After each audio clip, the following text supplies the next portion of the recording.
Mate, did we watch a thing this week? Yeah, we did.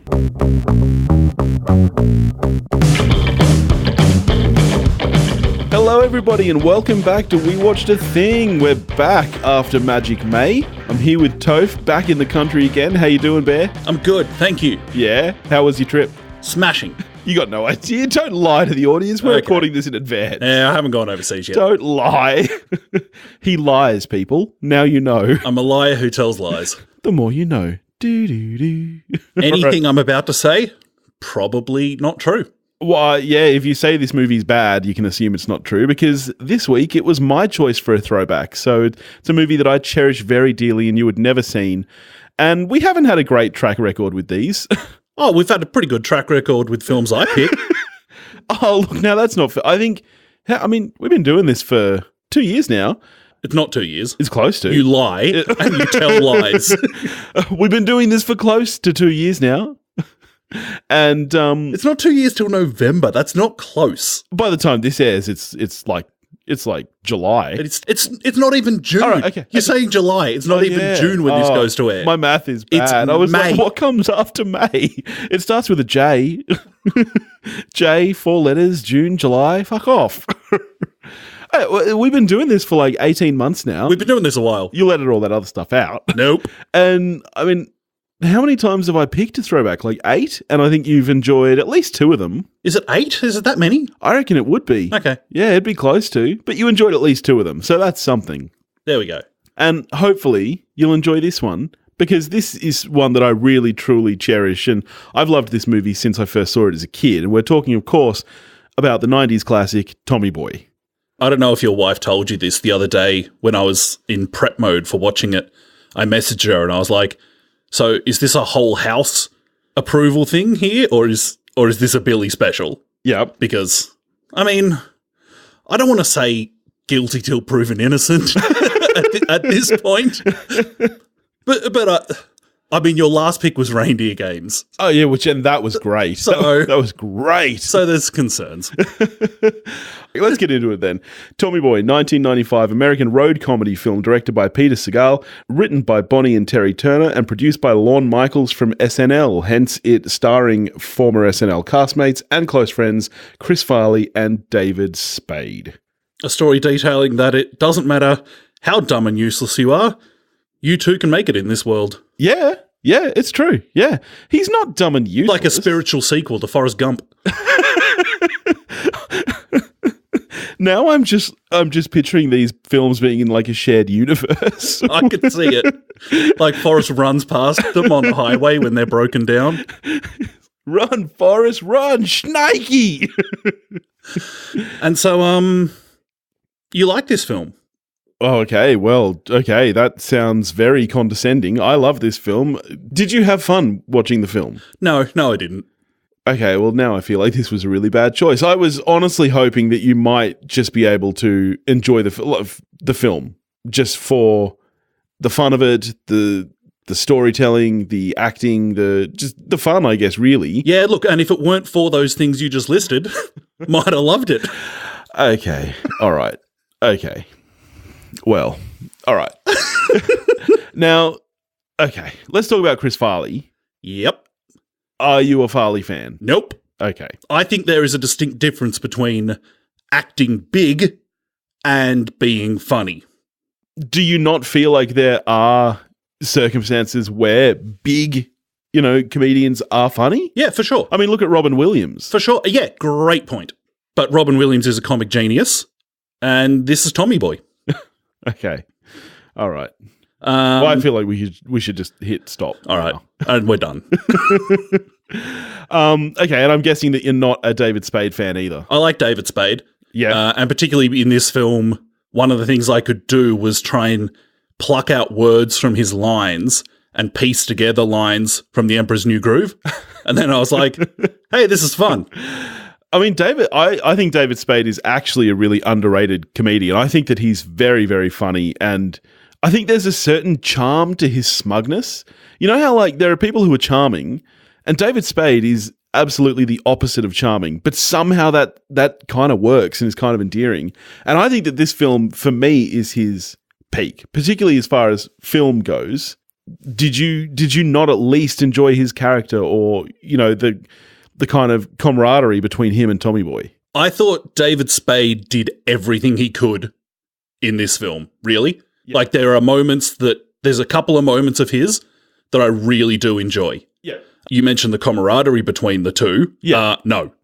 Really? But David Spade's side of things, yeah, like when he's sitting in the car saying things like, I can hear you getting fatter. Yeah. I mean, David Spade makes that work. Just about every line out of his mouth, I think, is genuinely hilarious in this film. And they were best friends in real life. Like, David Spade is still affected by Chris Farley's death.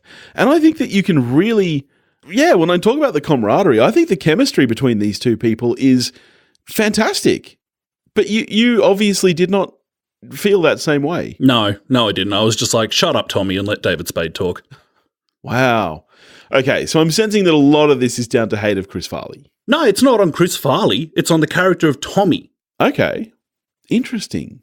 Let's talk about the comedy in this film. Yeah. Because, I mean, there's some ripping stuff here. I want you to, and come with me on this journey, Billy. Yeah. Put your mind in a factory floor. I'm there. And I'm on the floor. And there's all these people, right? Yeah. You with me? Yeah. There's all these people with hard hats on because it's a factory floor, right? Oh, well, as you do. And you've got to have hard hats on. Yeah, that's the rules. Tommy, holding his hard hat, get this, bangs his head on something.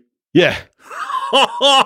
Yeah, classic stuff. That's genuinely funny. No, it's not. It gets better though. Okay, well, all right. Like a few minutes later, he's out with Rob Lowe. Yeah. And they're cow who's also hilarious in this film. And like they're cow tipping, okay? Yeah, they're pushing over cows. Get this? Yeah. He slips and falls in the mud. Yeah. Classic. I'm there with you. I'm feeling it. It's classic. Amazing. Yeah. No, okay. Amazing stuff. Okay. Did you not laugh when he's just after his father's died and he's taking Michelle out on the boat and he's talking about how there's no wind and the boat is like half in the water on his end, and then those kids come along and start teasing him? You did not find any of that funny? Nah. I mean, I honestly, I'm not going to change your mind, but that's not the point of this show. We often disagree, and that's fine. Okay. That's it. Okay, well, let's talk about what you did find funny. All right, there's that line of David Spade where, like, Tommy's like, lots of people spend 7 years at college, and David Spade's like, they're called doctors. I was like, hey, that's a pretty good line. That's funny. Good for you, David Spade. It's funny. Like I said, I saw this movie when I was a kid, and I've spoken about this, I think, before, not this film in particular, but on when I was on So I Married a Movie Geek, and I was in the draft for the top films of 1981. Now, as you can imagine, I was not born in 81, right? So, and also, fun fact, I found out I was doing that about 2 hours before I was doing it. So I didn't have a list or anything. So I was like, shit, okay, I need to think about what movies I like from 81. 2 hours is more time than you put into our show. So what are you talking about? Once again, I have no notes. But what I came back to a lot was movies that, my father had showed me and that I'd sat down and watched with him, because he was a big fan of films from the 80s and stuff. And, some movies like, for example, Animal House and The Blues Brothers and, all those kind of great films. And to me, this was one of those films. He showed me this film because he loved it. And so I was very young when I first saw this film. And I guess the comedy and the camaraderie and everything really stayed with me. Like, I watched this movie at least once a year. And I'll genuinely often quote this movie. Like, you now understand why I often put on other people's jackets and sing Fat Guy in a Little Coat. You finally get why I do that. I don't think I've ever seen you do that. Mate, I did it in the office last week. Was I there? Wait, were you there? When did you start back? I don't know how I do that all the time. Really? Yeah. Nah, nothing. Yeah, because I'm a bigger dude. It's funny when I put on other people's jackets and sing that song. And then, get this, he rips the jacket. Rips it. Yeah, it's great. I've never ripped one. But yeah, so I guess to me, maybe it's because I was so young and I don't know. It's really always stuck with me. I'll often quote this movie. Like, I actually found the character of Tommy, I find so unappealing that when Rob Lowe rolls into town being clearly the douchey bad guy. Clearly the bad guy. I'm like, I'm kind of going for this guy just because he's not Tommy. Wow. All right. Well, I mean, let's talk about the rest of the cast then. You've spoken about how you enjoyed David Spade. I mean, where were you on Rob Lowe, the appearance that we get from Dan Aykroyd? Like, I mean, did any of those performances appeal to you? No. Interesting. No. Okay. So to you, the biggest the biggest flaw with the film is in fact the film. Yeah, I think that's accurate. So you don't like the script. The thing I don't like about this movie is this movie. Wow. I honestly, I'm shocked by this. I didn't think you would love this movie, but I genuinely thought that you would at least like it. So I really just don't even know where to go with this episode. So I'm going to need you to do some more talking. Okay. Something that stuns me about Tommy's dad. Yeah. And the company Callahan's. Yeah. This isn't a critique of the movie. This is just a fact that Tommy's an idiot. Yeah.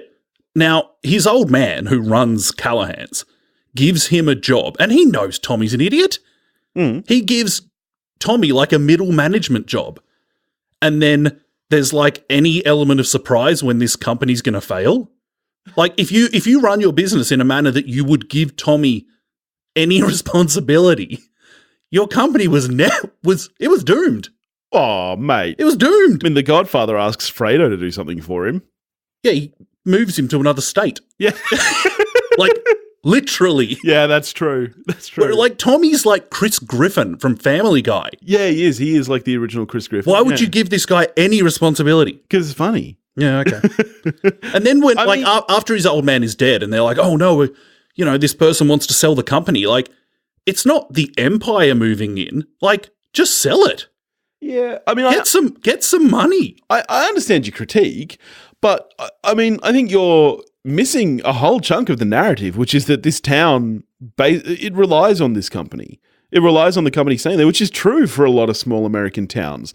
There are whole towns that live and die on a company staying where they are. Yep. Factory towns. Yep. Not only is that a huge part of it, but I think it's very, very much, stated that his father is a real community man and a family man. And like, of course he's going to give his son a job. Yes, it's nepotism. It happens every day where giving people Tommy give a job jobs. Giving Tommy a job is not looking after the community because Tommy's an idiot. I mean, if you want Callahan's to succeed, don't put Tommy in charge. I understand where you're coming from, but he's also clearly a very good businessman. And I think, for all we know, and in fact, we probably do know that it's a completely made up middle management job. Like, I don't think Tommy is actually in charge of anything that matters. Like, I think that's made very, very clear. Yeah, he's just drawing salary. Exactly. Like Joe Bluth. Like Joe Bluth, exactly. Oh, speaking of Arrested Development, yeah, one of Tommy's friends from college, right at the beginning. Yeah, when he's upside down. Is he a never nude? This friend? Is he? He's got cutoffs. Oh, the cutoffs that come like just past his taint. I was actually looking at the fashion as well, thinking, "Whoa, geez, 95, God." That moment was amazing. Yeah. Look, I've got a good note here, Billy. Okay. The cut between the dad dying at the wedding and the funeral. Yeah. It's a good cut. I was going to say, I think that the actual filmmaking in this film is for the most part really well done. I mean, say what you will about the script, which is clearly your issue. I think that the majority of the editing and the flow of the film, I think that the score is really, really excellent, and I think it's shot really pretty nicely. A lot of the scenes are surplus to requirements. Mate, it's 97 minutes. I know. And yet how many of the scenes while they're traveling could you just cut? Okay, so I completely disagree with that. I think that entire road trip segment is the best part of the film. Just in stuff a film like, that's already great. Like stuff like Tommy failing to get changed in a toilet in an aircraft, which is just infuriating and adds nothing. Look, you know what I think it is that you clearly just don't understand the magic of Chris Farley. Must be. I think that's it. I think you just look, because that's the kind of scene that like Rowan Atkinson can make that work. This does not work for me. Yeah, and I think this clearly comes down to your dislike of heavier people. And as one of the jollies myself, that's why I'm such a self-loather. I am very, very, very upset by this critique because I think clearly you just got it in for fatties. If Rowan Atkinson could make it work because he is only 90 pounds. Look, I can't. You could be onto something. I can't deny it. Look, is it any wonder that you enjoy David Spade? Chris Farley, hate him. Hate his guts. The prosecution rests. So it's obviously not much longer after this film that Chris Farley died. Did you know, I'm sure you did know this, as I've known you for long enough to know that you are a big fan of Shrek. Love Shrek. Did you know that Chris Farley was Shrek? I did know that. Yeah, and they actually recorded pretty much, I believe, most of the film before he died, and then they recast him with Mike Myers. Do you think you would have enjoyed him more as Shrek where you didn't have to look at his body? Is that what this is? As much as the dearly departed Chris is not a pin-up model, yeah, he's still better looking than Shrek. The message of the film in Shrek is that it doesn't matter if you look like Chris. Yes, exactly. So your issue then is with his mental capacities in this film. Not even his mental capacities. Like, I don't hate Forrest Gump. Yeah, well, I was going to go to Forrest Gump next. So let me ask my next question, and I think I can just predict this. You also do not like Billy Madison. Is that a true fact? That's a true fact. Yeah, okay. So I think we know that a lot of your issue with this is the kind of film that it is. Yeah, I mean, I like to laugh in comedies. Okay, well, let's talk about slapstick in general then, because it sounds like the parts you liked, the kind of snide dynamic from David Spade. Mm-hmm. What you didn't like was the slapstick elements, him slipping over in the mud, him hitting his head when he's holding the hard hat. Yep. Do you like slapstick in general? Slapstick done well is fantastic. Okay. It's really hard to do well. When it comes off, it is sensational. Okay. But it's one of those things that has got to be really, really good for me. Okay. Like, this is not Charlie Chaplin. No, I mean, Charlie Chaplin bores the shit out of me. I think this is a lot better than Charlie Chaplin. Wow. Wow. So, okay. Did you look up the scores for this film? Yeah, I did. I was shocked. What were you shocked by? That they were middling. Not only are they middling, I think you're actually misinterpreting it there. Audience scores for this film were, and remain extremely high. You know how much I care about that. Critic reviews were lower, yes. But for example, Rotten Tomatoes, this is in the 30s from the critics, in the 90s from audience. Like, this film is a cult classic, and I feel like that's for a reason. Like, I don't feel like I'm the only one who enjoys this film. I know you're not. You just watched it alone. So you don't even have a reference for whether anyone you know enjoys this movie. I do have a reference for whether anyone I know enjoys it. And what's that? This is a direct quote from someone who I asked about it. Yeah. This was the first time I realized movies can be shit. Oh my God. You name and shame. You tell me who that was. I'm going to leave it up to them whether they want to like do an Elena Tyrell and because they weren't like, tell Billy it was me. But if they want to come forward, they are a listener of the show. If they want to come forward, that'd be great. I mean, I have to be honest. I really feel like I don't even know if we should air this episode because I don't. No, look, and it's not because you're slamming. Like, that's fine. We have different opinions all the time. I guess what it is for me is that I'm just so dumbfounded. I feel like I don't even know what this conversation is anymore because I never, ever, in all the possibilities in my head, I never thought you'd feel this way about the film. Like, I'm expecting it to. Like, I feel like you liked this less than Sphere. And to me, I never thought that would... Like, movies like Sphere and Reindeer Games, yes, I genuinely treasure them, but I bring them to the table because I know there's going to be an element that you hate it. But with this, I really thought... I didn't think I was onto a winner, but I thought this would be like a 5 or 6. Yeah, oh man, it's hard to stress how not into this film I was. Okay, all right. Look, here we go. Let me say this. I'm trying to eke out anything I can. Okay. It's better than Reindeer Games. What about, for example, when they're on the road trip, did you not find any of that, like the deer? Like, that entire segment to me is so straight up hilarious. Like, first, they think the deer is dead. And they're like, oh, we killed Bambi. That line gets me every time. They put it in the car. Then it comes to life and, like, shreds the shit out of their car, which just gets me going even more. And then the final cherry on the cake is when they're sitting outside of the car and you see the flames go up and they kind of turn back and look at it and they're like, whatever. And then you see their faces when they realize that the car has exploded. None of that worked for you. Like, not one bit. Okay. Me in this film, for me, I would list this under comedy the way I would list Star Wars under documentary. it's that far removed from anything enjoyable. All right. Well, that's it from us. If you want to get in touch with us, you can do that at We Watch. I feel like I have to end the show. I don't know what to say. I know. I need to like play Sound of Silence over it. I feel like Ben Affleck looks. I'm so despondent and okay. All right. Look, I'd like to challenge you then. You know, when we do these throwbacks, we have made the distinct rule that it is something we genuinely treasure and the other has never seen. Okay. Now, a couple of times you've pissed me off because you went and watched 12 Angry Men, not for the show. And I feel like you did that just because it's a good movie and you want to keep me on the low. No, it's because I walked past it in the shop for like $2 on DVD and I was like, oh, I've been meaning to watch that for a long time. Look, I'll do that. Here is my challenge to you, okay? Okay. You know from the movies I picked that these are movies that I genuinely treasure, that often are films from my childhood, for example, that I know the reason I like them is inexplicable, okay?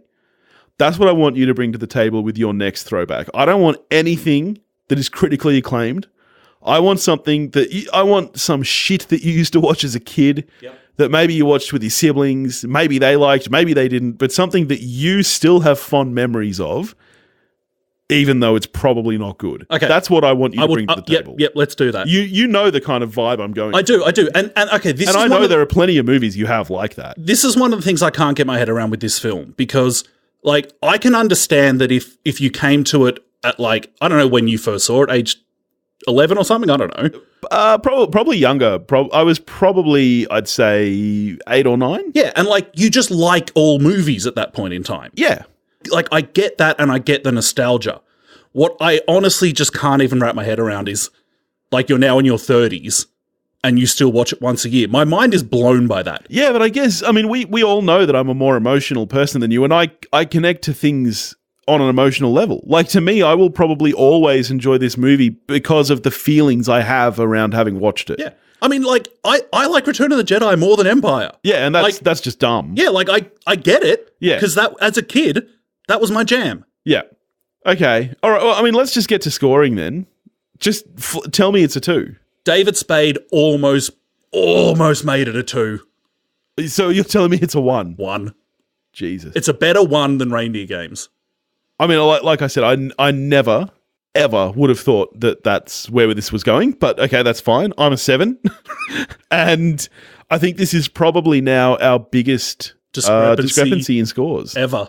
I genuinely think it is. It's close to our very first episode of Justice League where you were a 2 and I was a 7. Yeah. I've since learned my ways. That's not like this where I'll look back in 10 years and go, yeah, that's a great film. Yeah. I was high on our first record. I was and possibly other things. I mean, we were at work. Yeah, I was just so buzzed to be doing this and, you know, sharing my thoughts. You know, I made a mistake. But this yeah, okay. Anyway, in the meantime, if you want to get in touch with us, you can do that at wewatchthing.com or wewatchthing@gmail.com. You can find us on Facebook, Instagram, and Twitter at wewatchthing. And bye. Go watch a movie. Not this one.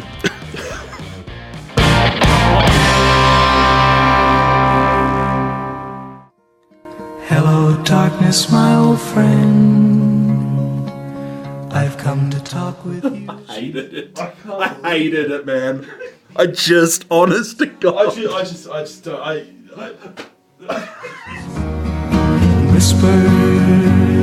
the sounds of silence.